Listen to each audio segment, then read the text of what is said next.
Okay, so here I am with the Cupra Born at the Audi Centre in Sydney. Looking forward to showing you the best bits of this car. And here it is from the back. We'll do a full walk around and review and real world range test coming up in this video. Stay tuned. Okay, so there's the range, 89% state of charge, 428 kilometers. I'll have to work out what those numbers mean, whether it's 428 or 297. So I'll work that out and let you guys know. Okay, so the Cupra Born can charge using the Tesla Gen 3 wall connector. There it is there, flashing green, means it's charging. And that's what it looks like on this end, the car end. Charge port. There it is there, Tesla wall connector. Charging away, the Cupra Born. And that's what it shows on the screen here. There it is, charging 10 kilowatts currently. So yeah, maybe it does accept 3-phase charging because yeah, my Gen 3 wall connector is 3-phase. Single phase is only 7 kilowatts. And I wanted to charge to 100% so I can get a true real world range test in terms of efficiency. So apparently it'll fully charge by 2 p.m. from 84% to 100%. And there's the binnacle there showing a flashing plug icon. 1 hour, 15 minutes left of charging. And yeah, just to clarify, the numbers I wasn't sure of before, that's actually the odometer, 321 kilometers. So this is a very fresh car, very fresh press car for me to try out and have fun with. And obviously 84% state of charge. And then that is the range remaining, 440 kilometers. Okay, so we're done charging. Let's unplug. There we go. Light goes to white. And then we shut the lid, just like this. Done. Okay, so we're fully charged, and at 100% state of charge, it is now 521 kilometers projected mileage. So yeah, we'll do a full charge range test, real world range test, and see whether we can get close to that figure. Okay, so you see I've just reset the since charging trip computer, so we can see what the efficiency and the mileage is from 100% state of charge. Stay tuned. Paddle lights. So just a quick shot of us driving on the freeway with a Cupra Born. I've got it on cruise control. You can see in the binnacle there, going at 100 kilometers an hour. Got lane keeping, it's got cruise control, speedometer, battery state of charge 70%, range remaining. I've got the stats here from since charging. Pretty efficient, 15.5 kilowatt hours per 100 kilometers so far. We've driven 147 kilometers. It's really quite an efficient vehicle for a 77 kilowatt hour battery. And yeah, quite fun actually, driving into the sun.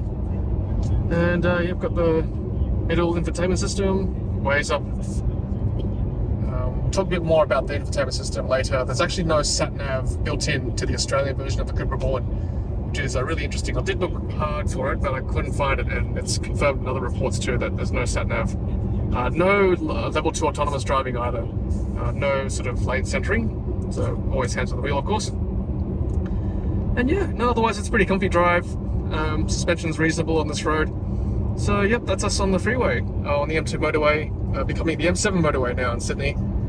And yeah, we'll catch up soon. We'll talk a bit more about charging and also urban driving and showing you the handling as well of the Cupra Born. Alright, so I just wanted to run through quickly the Cupra Born infotainment system.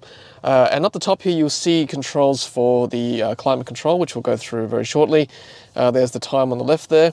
And you can also press seat heater, automatic fan speed, eco mode, climate control, temperature, recirculation. And this is for notifications or quick controls like brightness, auto halt on or off, lane assist, Bluetooth, muting the audio. And then yes, that sound does come up. You can decrease the sound or mute that sound every time you touch the screen. Activate battery care mode, which we'll go through. There's no internet connection for this car, so unfortunately VW and Cupra have said there's no connectivity for the Cupra Born in Australia, unlike in Europe. So there are some features not available in this car, such as downloading apps. And more importantly, you cannot use sat-nav in this vehicle at all natively, unless you have Apple CarPlay or Android Auto connected. And also there's no scheduled charging as well, which is the two drawbacks of the infotainment system and controls for this vehicle, which we'll go through as well, just for your information. Okay, so going back to this main screen here, so you can actually look at the settings of the vehicle through this sort of menu like that. You can swipe across there, or if you prefer, you can also have this traditional sort of app-looking icon system menu as well. They sort of activate the same stuff, but you can have it either way, this way or the other way. Let's look at it this way first to start with. So this is if you've got Apple CarPlay, Android Auto, you can connect it through there, and you can run through the settings there, and also through your apps on your phone or your device. Drive profile, you can set to performance, Cupra mode, individual, and you can customize all these as well. So double tap to customize. So for individual, you can configure steering, engine. I guess that's the motor, whether you want it performance, range, Cupra mode, ACC, active cruise control, air conditioning, or you can reset that. And each mode is different. So for example, Cupra mode is performance for steering, Cupra for engine, ACC, comfort for air conditioning. I guess it's a balance between performance and comfort. So performance is basically just pure performance for each one, comfort for aircon. Comfort is kind of just day-to-day driving modes. And then range is, I guess, if you want to increase the range of your vehicle, range mode for AC, comfort, and range for motors and steering and ACC. Let's keep going through this screen here. So also you can just hold that button there to quickly go through the other apps as well in this view. So that's range, parking assistance, settings for that, and then you can activate the cameras here as well. So settings there. Parking maneuvering settings, park distance, exit warning system, maneuvering braking, rear traffic alert. Again, you can adjust the volume of the sensors as well. We can just leave it automatically. Okay, so that's the cameras and sensors. And then you've got background lighting, Cupra profile. Again, you can sort of change that to your heart's content. I'll leave that to Cupra driver profile. Oh, we've done parking assistance. Okay, so this is, this is now air conditioning. So you can double tap that. Nope, okay. So that one you can't, but double tap for everything else you can activate other stuff. So air conditioning, level 1, 2, 3, that's the same as up here. For fan speed, or you can leave it on auto. That'll just leave it as per the climate currently. Defrosting, what else? Air conditioning, you can double tap each one like that, or just single tap, or you can leave it on auto and that'll fix it for you, work it out for you. And now this is quite interesting. So you can do things like warm my hands, that'll turn the steering wheel heating on, warm my feet, rapid cooling, cool my feet, fresh air, defog the windows, warm my hands. So that's kind of that smart eye climate setting. And then on this one here, this is the trip computer, so stats for since charging. So since my last charge to 100%, we've driven 295 kilometers, 15.7 kilowatt hours per 100 kilometers, which is actually quite efficient. And there's 202 kilometers range remaining with 37% state of charge left. Sorry, I flicked over too quickly. This is long term, and this correlates with the odometer, I believe, 616 kilometers. And since the start of this journey, or today's journey, 42 kilometers I've driven so far. So that is pretty nifty, I think, and no reports there, which is great. And then tutorial, you can go through that yourself if you want more information. So that's that screen, and then this icon menu here, you've got more settings to play with. So driver assist, we've kind of gone through some of these already. Driver alerts, so more cameras and more alerts and more warnings and things. Driver profile we've done already. E-manager, now this is if you want to set the maximum charging rate for the vehicle, so they go in increments of 10, like that, and nothing more discrete, so all the way down to 50%, that's the lowest, so 80, 90, 100. And it tells you obviously percent battery state of charge and range remaining approximately. And I have tried to look for the scheduled charging time, which is not available, unfortunately, for the Cupra Born in Australia. I think the app in Europe allows you to do that. I don't have access to the app, so I can't confirm whether the app allows you to do so. You can reduce the charging power in alternating current in AC. And then this is if you want to release the charging cable once you finish charging. So release alternating current charging connector when charging process ends, or you can keep it locked in for security if you finish charging if you're in a public area. And this battery care mode is basically if you charge to 100%, the next time you charge, it'll reduce down to 80% again for you. Just obviously, this battery, I think is probably an NCM or NCA battery, not LFP. So Cupra and most manufacturers recommend that you charge only to 80% regularly to help the longevity of the battery. Okay, and so that's that. And then background lighting we've done already, and then more settings. There you go, settings for exterior, comfort light, entry light settings, headlights, switch on time late, medium early, automatic headlight control and rain, travel mode driving on the left, which is what we are here in Australia. Then brake settings, always ask when neutral is engaged, rollaway protection. Mirrors, lowers in reverse gear, although I haven't seen that too responsive. I'll have another look in the next few days. Folding unlocking, which it does. And then central locking, door unlocking all versus driver only or driver's side only. Interior monitoring, keyless access, tire pressure, set the tire pressure, winter tires active or not, warning at. And then windows settings, convenience opening, wipers in service position, and it does have rain sensing mode, which is great. Rear window wiping in reverse gear. Okay, so yeah, that's good, I guess, if you're reversing. And yeah, that's the settings for that one. Let's go back to here. What else have we got here? Driving data we've gone through already.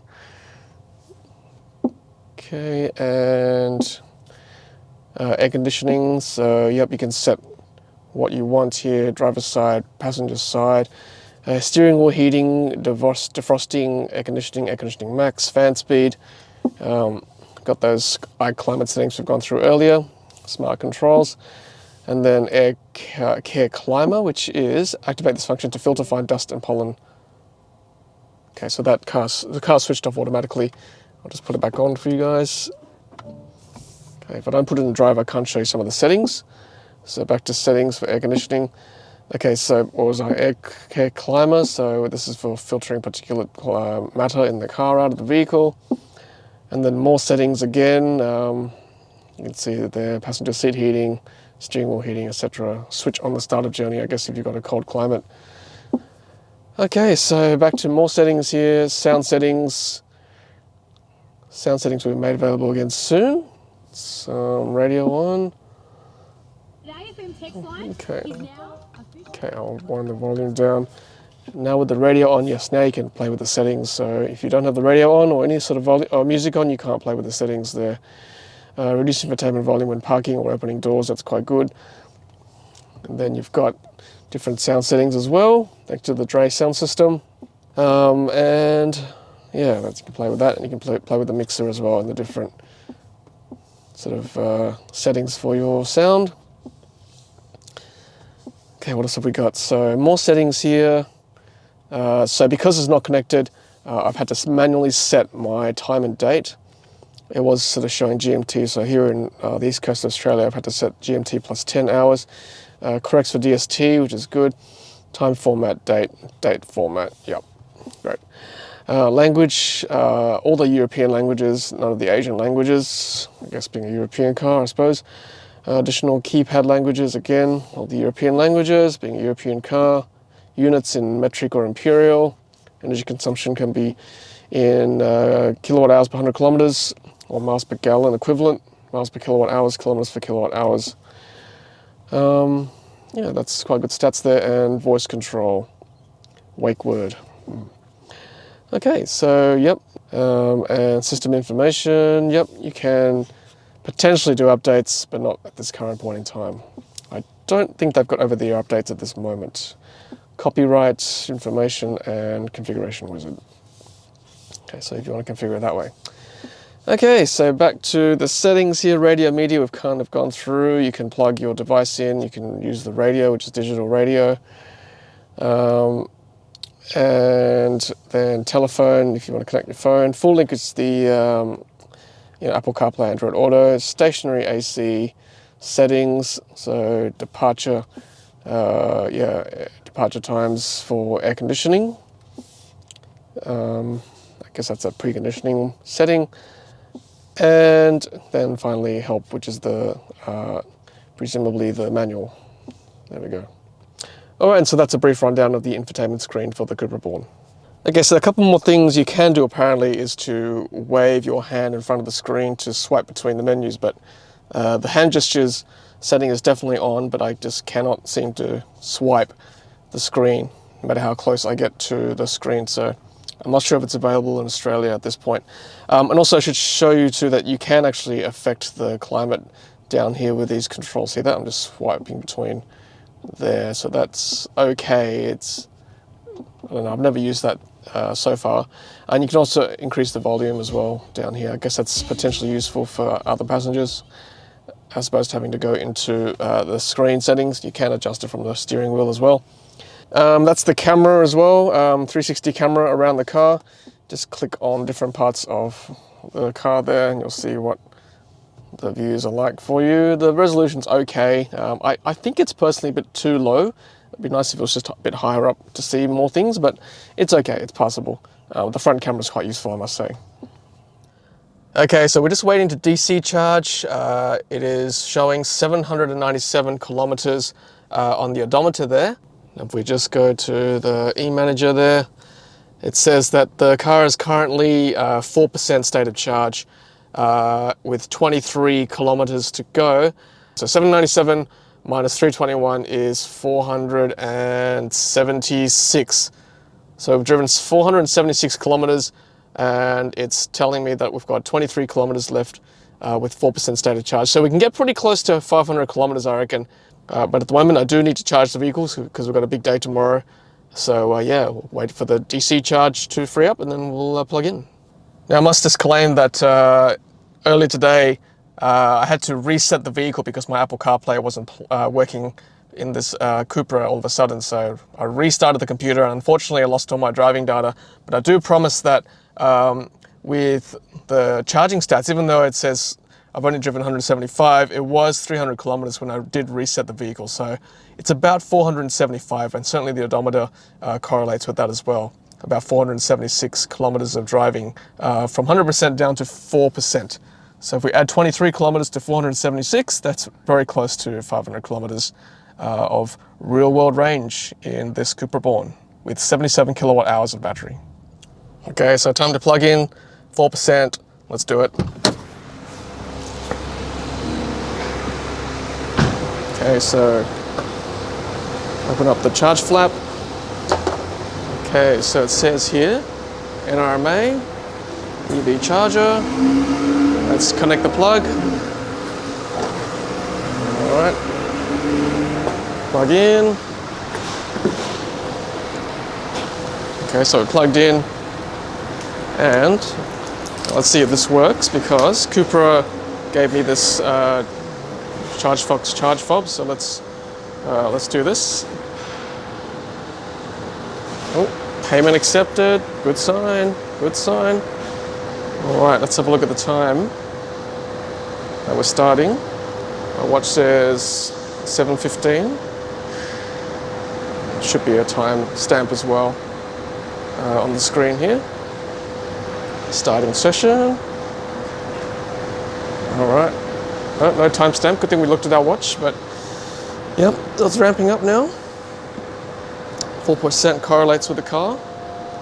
Just confirming it is 7:15 p.m. for everyone there at home. Let's see what we get at peak charge. 120, 30. Ooh, looking good. 140, 150. Nice. 160, 170. Wow, look at that. I'm glad I made the effort to come down here now. 180 kilowatts. There we go. At 7:16 p.m. we're getting 181 kilowatts. Nice work. 182. Keeps going up. Nice one. Great. 183. It's one in hit 183, isn't it? Okay. Let's have a look down here. Status is green. Oh, 184 everyone, 184. It's just, I think this is faster than what I read online about the Cupra Born, so that's pretty good actually. Let's go check the car. I'll keep an eye on this just in case it goes up. 185, oh 185, this is exciting, 185. Can't take my eyes away, but I will. 185. Okay, let's have a look inside the car. Let's see what it shows.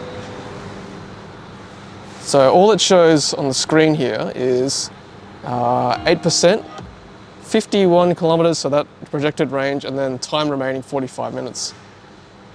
I should probably actually set to 80% because I don't want to charge any more than that. So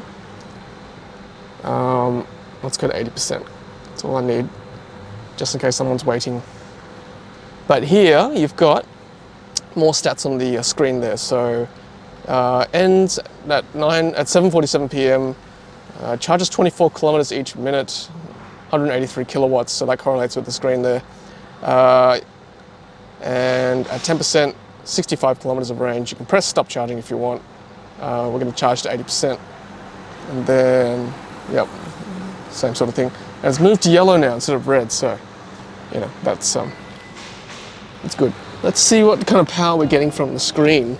And yes, that sort of guitar riff goes off every time you come in and out of the car. Oh, we're getting 187, everyone, 187. Yeah, good rate here. 187 kilowatts. It's now 7:18 p.m. 188 kilowatts. Just keeps going up and up, isn't it? And unfortunately, the other 350 kilowatt charger next door is out of action. See that? It's out of service, unfortunately.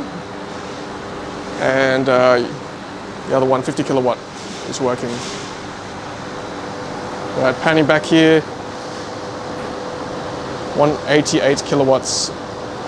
That might be it, everyone. It might probably drop down from now on. So we'll check back in once there's a change in rate.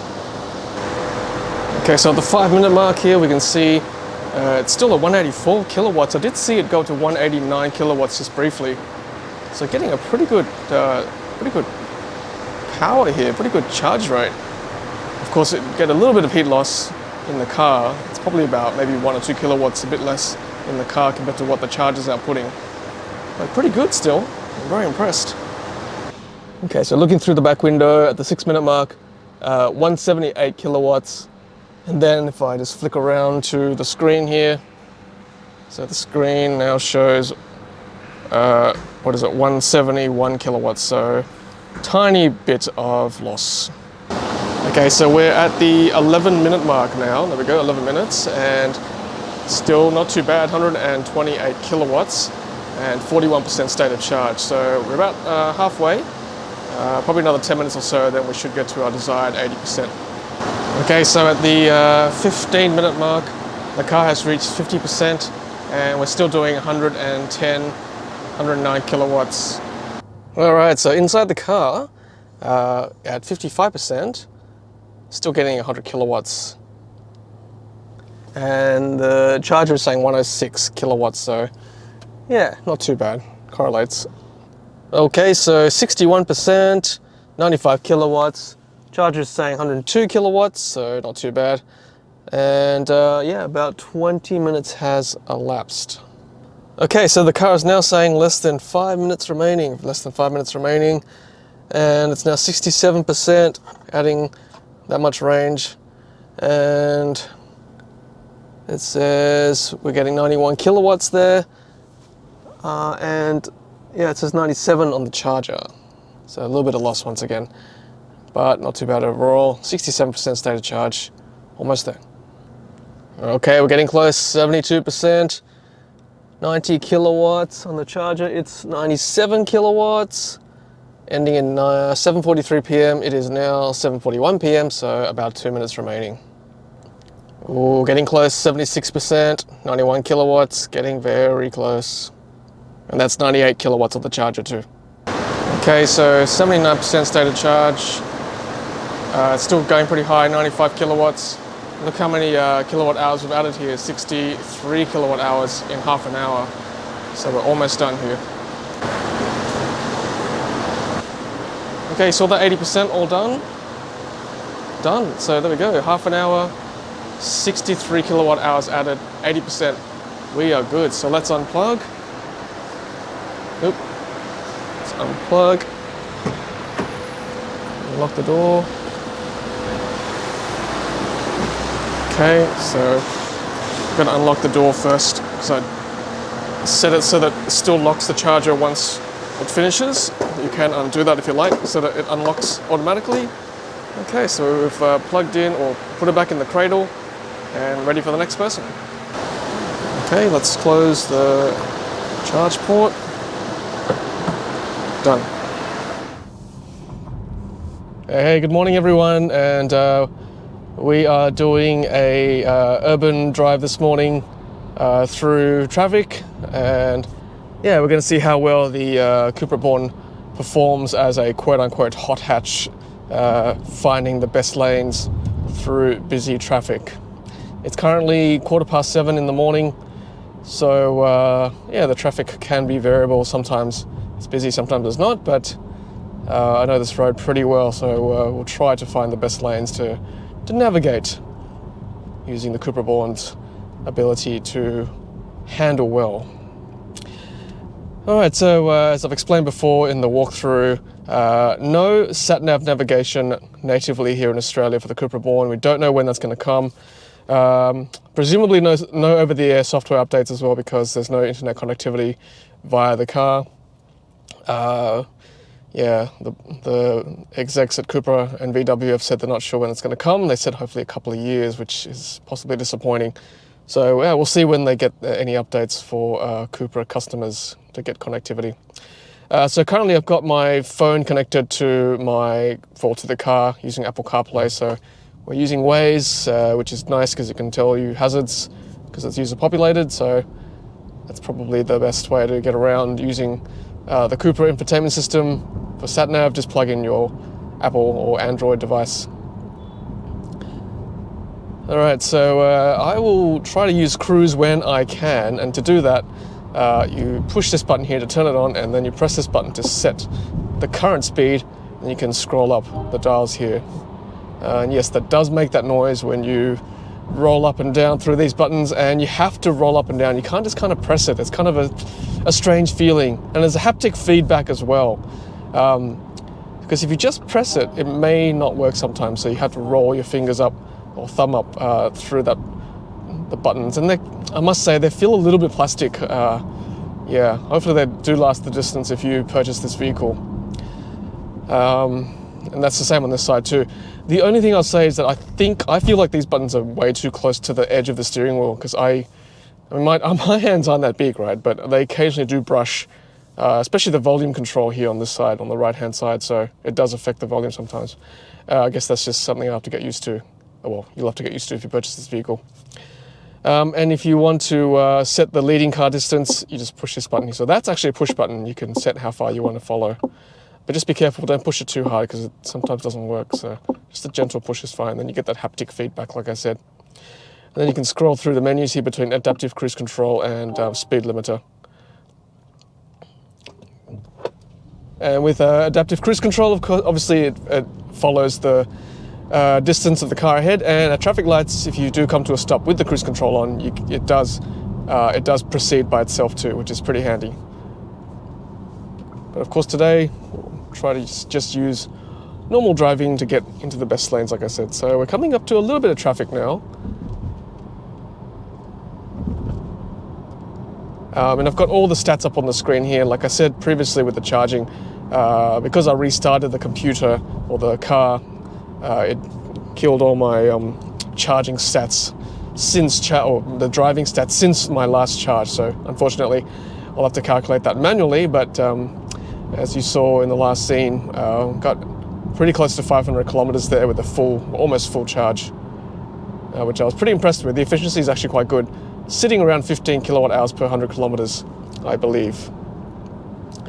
Possibly better if you don't do too much highway driving. So, okay, so we'll just put cruise again on and roll up like that. You can also press that RES button to resume the last known speed limit for your car. If you don't want to keep pressing set. And then these two buttons here, drive, and the Cupra button, if you want to change between the different drive profiles. I've just left it on Cupra, which is this button here. See how traffic light just keeps, it goes on when the leading car proceeds. So yeah, so this Cupra button, just to, I guess that's what Cupra deems as the best performance for this vehicle. So I left it at that. Left hand indicate European vehicle, automatic light settings over there. We'll go through all that when we do the full walk around. And it took me a little while to work out to put regen braking settings on here. See that? I don't know whether you can see through the vision there, D/B. For the first 24 hours, I was just on D. I had no idea what the B was, so I wasn't experiencing any regen braking at all. I was wondering why it was so hard, so coasty rather, just like a non-EV. Stop saying normal, shouldn't I? This is the new normal. Yeah, so if you push B on, it's just literally flicking it forward, this dial here, which is the gear shifter. Then you get onto the B. There's only one regen brake setting. There's no low, medium, high like in other vehicles. So that gives you a relatively strong regen. It's not one pedal by any means. It's probably the equivalent of maybe 2 or 3 on the eGMP platform cars. And it's probably the equivalent of low on regen for, like, say, the Tesla Model 3, Model Y. And then the other gears, you've got neutral and reverse, and of course the side of the shifter, it's a P button for park brake. There's an engine button as well, which I'll go through in the walk around, which is a bit weird because obviously there's no engine in an EV. You don't actually necessarily need to turn it on either or off, because I've moved. Time to use the hot hatch handling. I've gotten out of the car, locked the vehicle, and the car shuts down by itself.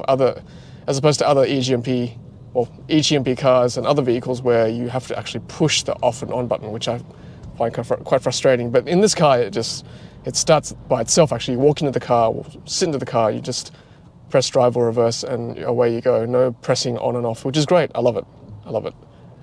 Totally unnecessary to have an on and off button, in my opinion. You'd think the car should be able to be smart enough to go to sleep if necessary.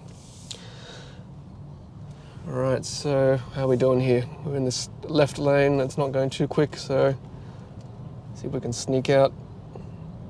Although maybe it is still the best option once we get past this bit here.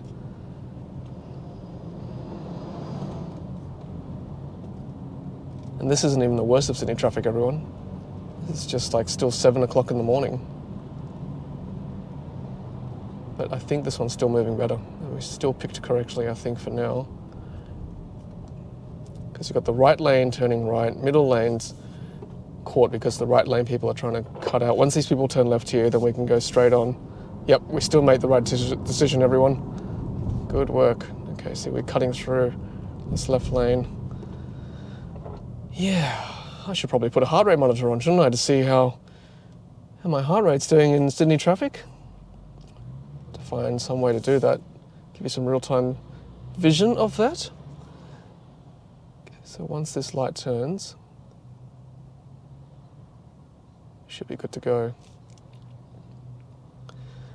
And also with the AC, you can adjust the temperature here using these more haptic feedback here, sliders. So it's currently on Eco, 22 degrees Celsius. Beauty of having such a small car, it's great. You can slip in and out of traffic like that. Once we get past this, yep, here we go. Another better option on the right lane.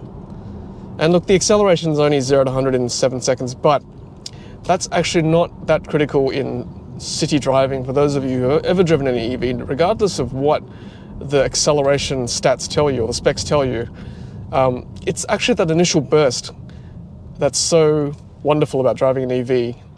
You'll always, not always, but 95% of the time, you should be able to beat most cars on the road, particularly if you're not competing against another EV. You should be able to beat them at the light. You should be able to beat them out of a lane into a into a busy road from a side road. That kind of stuff, that's what makes it safer to drive an EV, because you can get out of trouble pretty quickly. So, like, this car is much slower than, say, the Performance Model 3 we used to have, but it doesn't matter, because the first 0 to 20, 0 to 30 is very quick regardless. And that's what's wonderful. Okay, so at the moment, no matter which lane we take, it's going to be slow. That's okay. Just got to follow accordingly. And you can see on Waze how that's all that traffic going on. Okay, so if there's any slow traffic like this, I'll just fast forward.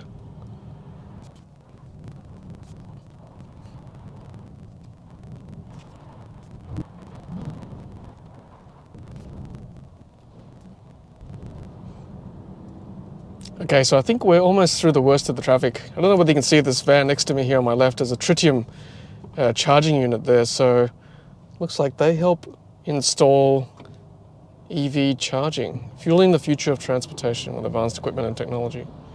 Interesting. I wonder if they maintain them too.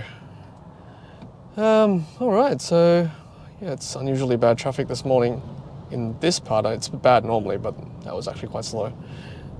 All right, so heading on our way now. Again, we'll try to find the best lane.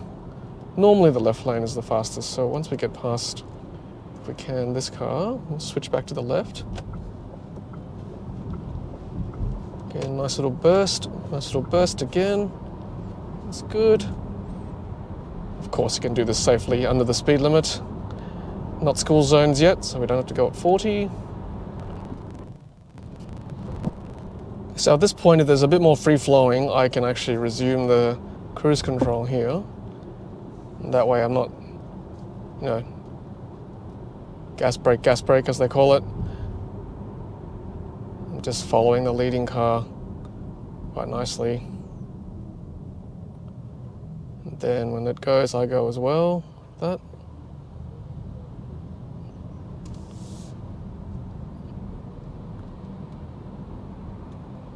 Give a bit more. Feel like you're not following enough. Given it's Sydney traffic, if you don't follow too closely, someone will cut in. Okay, it's a bit more free flowing once again. Let the car do its thing. Definitely on the closest follow, yet it's not super close. When it's like that, you just push it a bit more. Okay, this is nice. Finally, we're moving.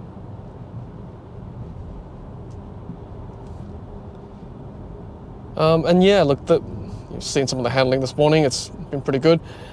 Suspension, as you'd expect in a small car, not super smooth, but not super bouncy either. So just enough, just as expected for a small hatch of this size.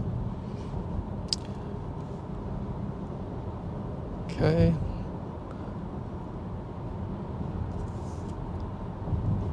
Yeah, I mean, I don't know how to feel about the non-sat-nav. It's obviously it would be nice to have sat-nav, but then again, for all these cars I've tested, I've just been plugging my device in to use Apple CarPlay because I use Waze, so not a huge deal breaker if I were to consider this vehicle, because I think Waze is pretty good. I guess one thing that would have been nice is trip planning, but again, a lot of the EVs don't have trip planning anyway. Currently, like the eGMP cars don't have trip planning. So, yeah, not a huge deal. You have to use something like ABRP, Battery Planner, to plan your charging stops. Okay, so here's an example of when the car head is stopped at a traffic light. Let's just see whether the car proceeds without my intervention. Sure is. Where you saw on the screen the ACC ready to start. So that was actually quite responsive. I dare say even better than the Tesla responsiveness for adaptive cruise control. Tesla can be a bit slow when it comes to proceeding at a red light or proceeding after a stop when on autopilot or cruise control. Okay, so we're doing pretty well here. we may need to dash out because there is a bus, so that's what it's good for, just dashing in and out like that.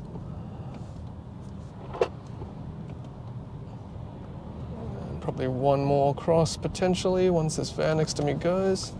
There we go. That way we're not at the mercy of the bus there.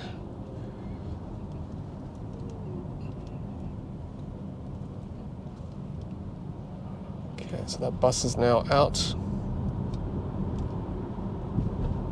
So, let's see if I can get around this bus. See how Waze tells you there's a speed camera. Again, not school zone, so we don't have to go at 60. Or don't have to go at 40 rather. And then one more cross to the left. Yep. And then we can proceed. I need to be in the left lane. This white car, once this one goes, we can slip out here to the left lane. Okay, well, I'm getting close to my turn-off, so yeah. So let me know what you guys think of that little little urban drive in semi-peak hour traffic. What do you thought of the handling? I thought it was pretty zippy actually in some parts. Take advantage of the size of this vehicle and the speed to get in and out of different lanes. Otherwise, thanks for watching. Yeah, almost at the end of the video, so we'll do another walk around and then a summary, and thanks.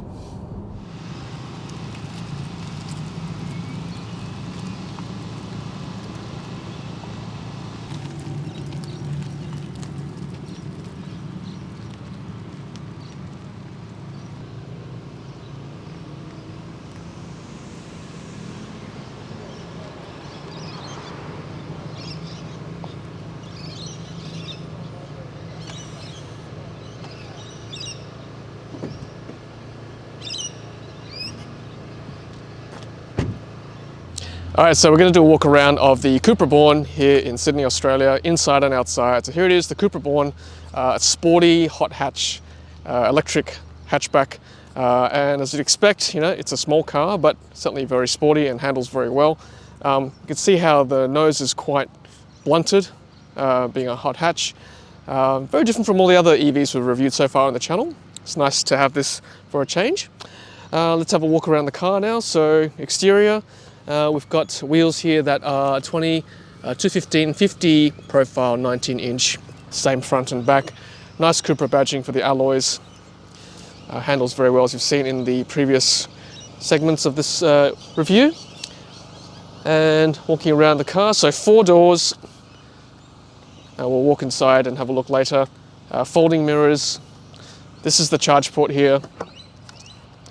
So Type 2. CCS2 cover, you've seen that previously when we charged the vehicle. Looking around the back now.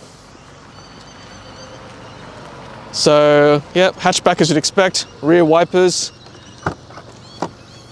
Open up. Okay, so hatchback opening with a parcel shelf or divider there, privacy screen. Pretty roomy inside, fit your groceries and a couple of suitcases. Ski tunnel as well. Let's see if I can open it from here. Yep, you can open it from here, and that's, you know, to put your skis, golf bags, whatever you like through there. Large items from furniture shops. Yep, that goes down all the way there, as you can see, through to the second row. Just pull it back from here. And then you've got child restraint there. Okay, so 12 volt plug there. That's nice. It's okay. like a cable organizer. Yeah, and a little hook there.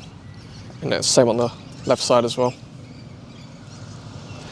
Okay, so manual shut.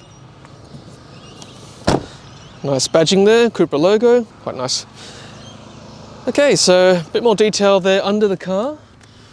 And yeah, that makes it, I guess, looking more sporty. All that fine detail. As we walk around this side now, you'll notice that it's actually quite low ground clearance. Most EVs have pretty low ground clearance thanks to that skateboard battery design on the floor. I haven't scraped the bottom yet in the week I've had this vehicle. Pretty proud of that. And as we walk around to the front now, I'll show you some detail of the front of the car. So there we go, that's Cupra badging. Of course, Cupra as well underneath. I don't normally like a grille on an EV. This one's passable because it's quite low down, quite a lot of detail as well. Again, making it look sportier, the copper tint, and I guess you still need a vent for the, for the motor and the battery for cooling as well. Yeah, so the Cupra Born, named after the district of El Born in Barcelona in Spain. This is the first full, well, supposedly full European-made vehicle with, or EV we've reviewed on the channel. So landmark for us. Yep, 77 kilowatt hour usable battery, 82 kilowatt hour nominal, 0 to 100 in 7 seconds, 511 kilometers of WLTP range, and fast charge of 170 kilowatts. But we got to 189 last night, as you saw. 5-year warranty as well from Cupra. Okay, so hopping into the vehicle. This actually is a little bit taller than the Tesla Model 3, interestingly. And you don't sink in as low as the Model 3. You sort of still sink a little bit, but not too bad. Let's start with the detail here on the armrest. So this is where I have had a bit of trouble this week. And by the way, that noise, that guitar chord, it comes on and off whenever you enter the vehicle. But back to the armrest here. So lock, window lock, mirror folding. Now this is where I've had trouble because when I want to wind the window down, I accidentally press this button, which activates the rear windows, and then it's not always super responsive to wind the window down. But anyway, that's the way they've done it, so to save space, I guess. Okay, so looking more in the interior, I'll just hop in so you can see. Light switches, we've got it on automatic. We've got daytime running lights, headlights, fog lights, rear fog, demisters, and then air conditioning vents, that copper tint once again. And down here, performance pedals, and a bonnet latch, which we'll look at in a second. So back up here, this stuff is I think all recycled material, so they've tried to be sustainable, Cupra. That extra bit of stitching there, that copper stitching, makes it look more premium, I guess. And that's sort of throughout the front of the car here. And then looking at the steering wheel, you'll see you've got the Cupra badging once again. Cupra button there for Cupra drive mode, and then you can switch between the other drive modes here as well. Buttons to touch for cruise control, and also volume control, track control. As I said before when we were driving, this is kind of like haptic feedback buttons, so they do feel a little bit cheap, so hopefully they will last the distance like I've said previously. Voice activated, it's wiper control here on the side, so wiper control, rain sensing luckily, and then on this side, indicators, left side indicate being a European car, and headlight auto high beam as well, flicking it forward as usual. Binnacle in the middle, and as I said on the drive, this is the gear stalk for 5 gears really, 5 controls, drive, neutral, reverse, and then this B, which is the regen, which you need to flick on if you want regen braking, which I learnt the hard way, took me a little while to work that out, and then the park button on this side too, so there we go. Okay, so that is the steering wheel, and then we'll do the rest of the interior. Okay, so there's also the start engine stop button. Maybe it's a relic of an ICE vehicle they used in another Cupra variant, but you don't actually need to press that at all to start or stop the vehicle or get out of the vehicle. Once you lock the car or once you start the car, put into drive, the car just goes. So I don't know, I think that's kind of redundant, to be honest. Okay, so let's go through the rest of the interior. So usual visors, light comes on when you slide this back like that. There you go. Ticket holder flicks out like that. It's pretty standard. Same on the passenger side as well. We've got interior lights here. No sunglass holder. You can touch to turn on and off, and sound, which registers as you press. Yeah, light control for door opening. Light the whole cabin. Hazard lights. Again, that copper tint is prevalent throughout the vehicle. We've got this slidey thing that slides the center console. Another cubby there, 2 drink holders, wireless charging down here, Apple and Android wired connectivity, not wireless, and more storage down here as well. USB-C ports. And this is the interior package, that's $2,900 Australian. You get things like suede material, bucket seats, heated front seats, Beats audio there, so that's throughout the car. And back to the front here, there's nice detail down here. That's the glove box there. Holder there. It's actually very small, isn't it? It's only half a glove box. Yeah, it is, actually you're right, it is very small. Yeah, that's not really storage because that's where the door shuts. Okay, so down the passenger side you've got very similar storage bins. So, yep. Yeah. Alright, let's check out the second row. Okay, so some more Cupra detailing on the headrest, and there's the bucket seats right there, sporty bucket seats. And then down here you've got some more detail, the Cupra badging on the floor mats. Electric seat adjustments in the interior pack, and also comes with a massage function as well. Let's press that. Just see the seat there massaging away. Okay, so here I am in the second row, and the seat is just, in the normal position a driver would be in. Actually, reasonable headroom, 5'9", 175 centimeters. I can put one fist above my head there, the old fist test. And more lights here. And what's really interesting is if you buy the interior and performance packs, have a look down here, you actually miss out on this middle seat. I think it's something to do with the rear axle regulation. Once you put the performance or interior packs, whatever it is, there's no seat belt in the middle, so yeah, it's not designed for 5 people, only for 4. That's okay, you've got the armrest here, that ski tunnel we talked about earlier. Let me just bring this up. Okay, 2.5 cups. Okay, good armrest. Okay, and yeah, there's not much more to say in the second row. Oh yeah, flat floor middle. Just move the tissue box. Flat floor middle, so skateboard design of an EV. And we've got 2 USB-C ports there in the middle for convenience. And then the usual, this Rear pocket. Rear pocket. Thanks, Joy. Lost for words. Rear pockets on both sides. Okay, and that is it. That is the Cupra Born from the back. And of course, no sunroof or no glass roof. It's just a solid metal roof.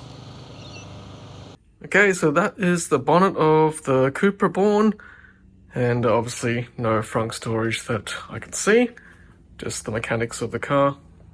There is the wiper fluid change there. And check this out, old school strut to keep the lid open. Yeah. Okay, so I did an acceleration test from 0 to 100 kilometers an hour using the Racebox device and app, and as you can see, it did manage to achieve that acceleration from 0 to 100 kilometers an hour within 7.29 seconds, corrected for a minus 0.2% slope. So yes, it is within that 7 seconds that Cupra claimed that it can accelerate. And you can see that initially it does have that linear acceleration that EVs are known for. But then when it gets to sort of about 60 kilometers an hour, then it starts to tail off there. So yeah, interesting that just towards the middle of the acceleration test, it does just tail off and slow down. G-force as well, same thing. It sort of slows down as well, about the same point. And as I said, slope minus 0.2% correction for a time of 7.29 seconds. Okay, so let's do some comparisons between the Tesla Model 3 rear-wheel drive and the Cupra Born. The Model 3 MSRP in Australia starts at $61,300, whereas the Cupra Born slides in under $60,000 at $59,990. The claimed WLTP range is very similar between the two vehicles. Model 3 comes in at 491 kilometers, whereas Cupra Born has a claimed range of 511 kilometers. But even though the range may seem very similar, you'll see that the Model 3 battery pack is 57.5 kilowatt hour usable, whereas the Cupra Born requires another 20 kilowatt hours at 77 kilowatt hours usable battery size. And yes, although our real-world testing shows that the Cupra Born can manage pretty close to 500 kilometers, the efficiency is still less than that of the Tesla Model 3. And finally, the acceleration of the Tesla Model 3 from 0 to 100 kilometers an hour is 6.1 seconds, whereas the Cupra Born is 1 second slower at 7 seconds. Alright, so let's have a look at the dimensions of the Cupra Born and compare it to some of the vehicles that we know. So this one is comparing it to the Volkswagen Golf. It is very similar in size, but as you can see, it is slightly higher and slightly longer than the Golf.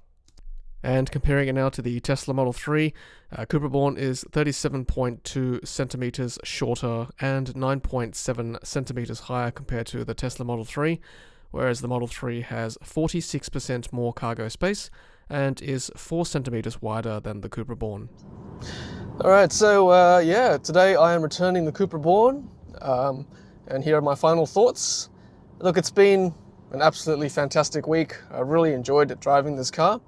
Yeah, it's an almost perfect electric hot hatch, I've got to say.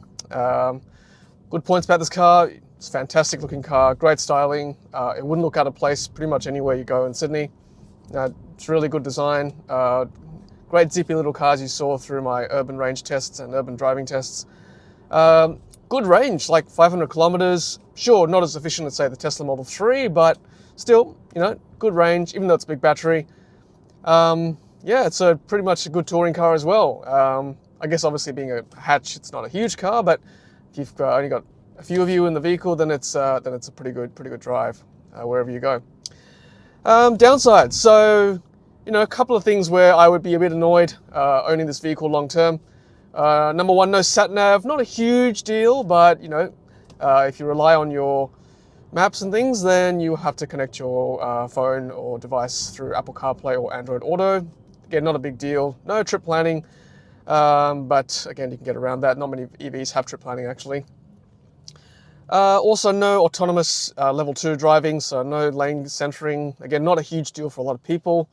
And also no connectivity, which means that you probably won't get software updates potentially for years, as VW has said, or Cupra has said in Australia. That could be an issue. The car won't improve with time because it cannot be updated unless they tell you. So again, something to be aware of if you purchase this car. One thing that would probably annoy me long term is the fact that you cannot schedule your charging. We've got time of use tariff, so cheap electricity between midnight and 4 AM through Powershop. So that would frustrate me because then I couldn't schedule my charging to power the car during those times when it's cheap. But I guess if you use an app like Charge HQ and use solar power to charge your vehicle, then again you can get around that as well. Yeah, so they're kind of the downsides to it, but otherwise, you know, pretty happy with the vehicle. And the price is good too, under $60,000 MSRP. So certainly a reasonable competitor to the Tesla Model 3, which is obviously where they're aiming for in the Australian market, being the top seller. So it'll be interesting to see how many units they do sell of this Cupra Born. Certainly very...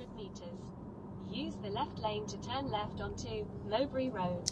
So that's the Waze navigation. They're talking to me using Apple CarPlay. Yeah, as I said, it'll be very interesting to see how many cars they sell of the Cupra Born. Once again, I just want to thank Cupra Born, or Cupra, for loading me this vehicle for the last week. Certainly very enjoyable. Turn left onto Mowbray Road. Hopefully you will take a lot out of this video.